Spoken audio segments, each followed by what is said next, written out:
I have to admit that I hate every time I have to examine a sodomy case. It's really, really tough because you examining a very distressed person and you're examining a very damaged person. And I'm aware that the damage didn't come just from the sodomy, that they were already vulnerable before the sodomy, but it means that they really, really are distressed. And if you're going to examine them properly, you get affected yourself. You know, you can't sort of stand there and you know, say, oh well, you know, I see you've got sodomized, and just write a note. You're actually examining them, and when you're examining them, you're really dealing with that darkness that's there. You're dealing with that hatred that's been applied to them, that rejection, and that abuse that's been given them.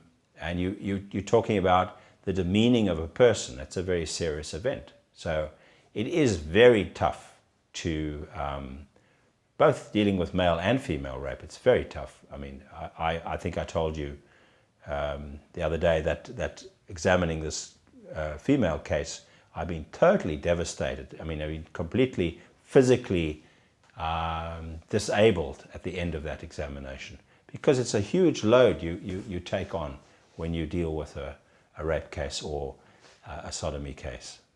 So I don't look forward to it at all. But okay, firstly, I've had a lot of experience, and secondly, I'm a good therapist, and I work on my own issues, and all the time, when you're working in the prison, you've got to stay on top of things. You know, I learn from the gang members, because the gang members stay on top by terror. I have to stay on top by being nice and kind and loving and whatever, but I'm also very tough.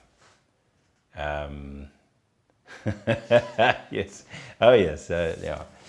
I mean, my voice is louder than anyone's in the prison, so you know, if I need it, I use it. And I will tell members, you know, security members who are armed to the teeth, if they necessarily are, you know, to go to hell, because they're in the wrong place at the wrong time. So I have no hesitation in sticking to my boundaries and protecting my territory. But what I'm saying is, you can combine toughness and love. You can combine being in control without abusing somebody else.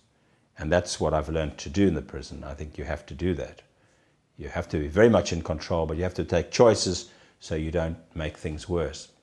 Because unfortunately, all the prisoners are in a state of deprivation, and many of them in a state of disease as well.